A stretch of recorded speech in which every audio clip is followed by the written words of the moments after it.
Hello everyone and welcome back to another indie book review, where today I am reviewing Luck and Loose Ends by Ryan Hodge.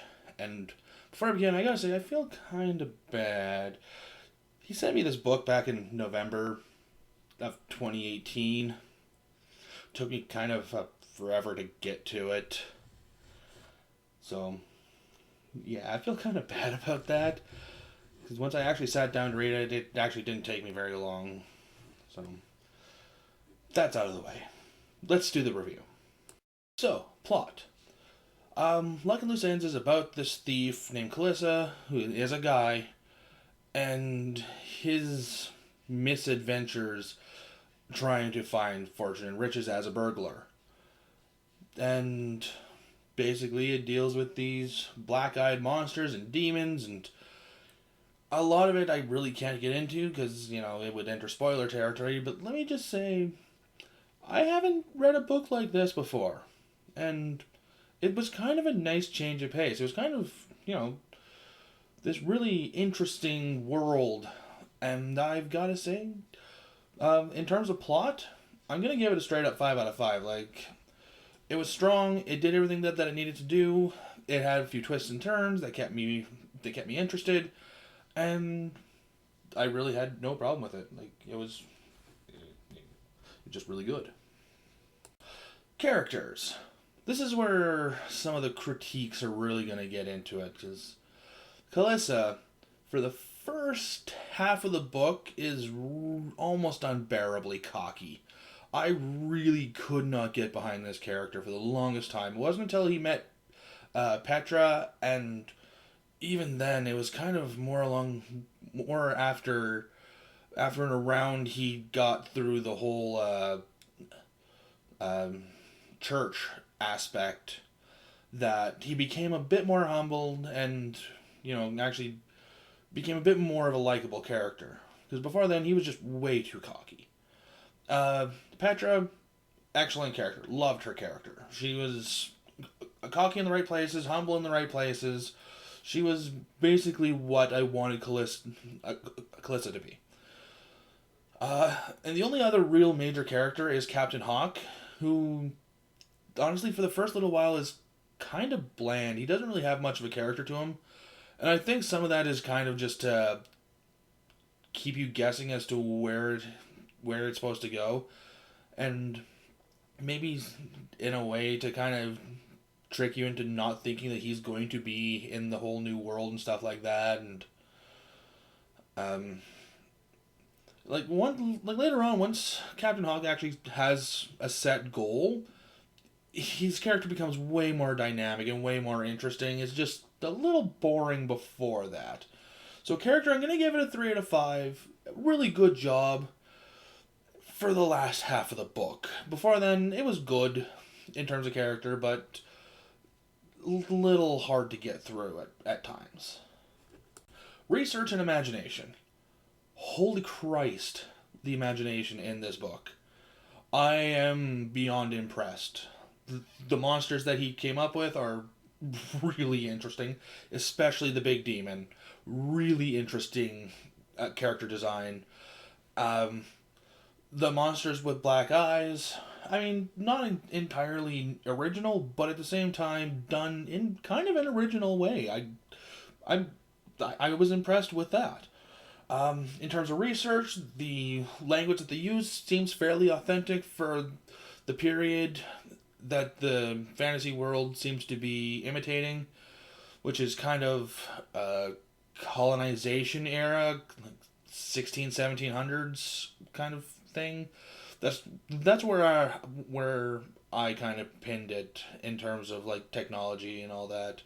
Like, there is a clear magic system in this. It's very sparse and little spread out, and to most people it seems kind of horsebacky and whatnot. But yeah, the crusher fish. I was really fascinated by those. Would have liked to have seen a little bit more of them, but that's more my own personal curiosity and definitely not anything against the book itself. The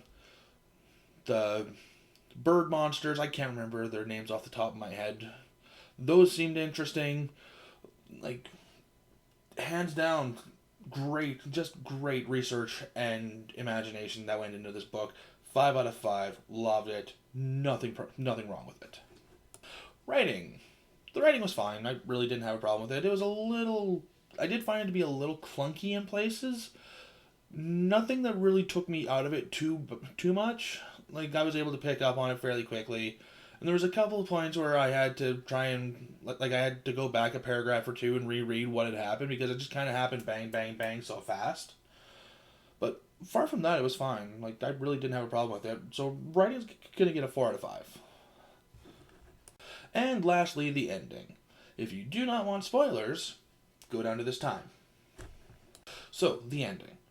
They figure out that this demon is the reason behind all the black-eyed monsters, so they have this plan to get rid of it, using scripture and stuff like that. The captain is also knowing what is going on, and he's figured it all out and knows what has to be done. So he's working kind of with and against them at the same time, and it turns out the demon is not malicious in any shape or form. It's just this creature that needs sustenance, and the sustenance is... and it's not getting the sustenance it needs from the world that it's in, so it needs to go down to... go back to its original plane of existence. But that's not exactly what I really, really liked about the ending. You see, from the point that this creature gets mentioned in the books, he's believed to be this demon that this biblical hero fought and defeated and sent back down to its version of hell, the pit. And from there, this person was supposedly cursed by the god itself, and was cast down and then was eventually defeated by this hero. And the creature doesn't really know much about any of that. Like, it doesn't say straight up that this maker god actually exists or not, because nobody knows. Even the creature itself doesn't know. Which means that a lot of what they were talking about, like a lot of the scripture itself, is based off of some bit of fact, because, the rituals that were needed to send the creature back were straight up, like, they existed. But it also calls into question over whether or not the creator god actually exists, because the demon itself doesn't know. And if the demon was supposedly cursed by this god, then the demon is something completely different and not what scripture says it is. So that's actually something that I really liked about this ending. So yeah, the ambiguity behind their religion, on top of just a really, really good means of ritual to get rid of the demon, and just all this other stuff that went on with it, I'm actually really impressed with it. And I'm going to give the ending a 5 out of 5. Like, I was really, really happy with that. So all in all, I'm going to give Luck and Loose Ends a 7.5 out of 10. Like, it was a really enjoyable book. I was very happy with it, and and because it was actually as good as it was, I do feel really bad about it taking as long as it did for me to read it. Especially since, he gave it to me like over a year ago, and I'm going to try and make sure that doesn't happen again. Like, he's got one other book that he sent to me, and it's not going to take near as long to get to that one.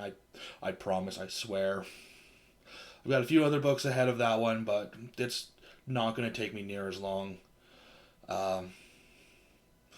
But yeah, read this book. It is actually fairly enjoyable.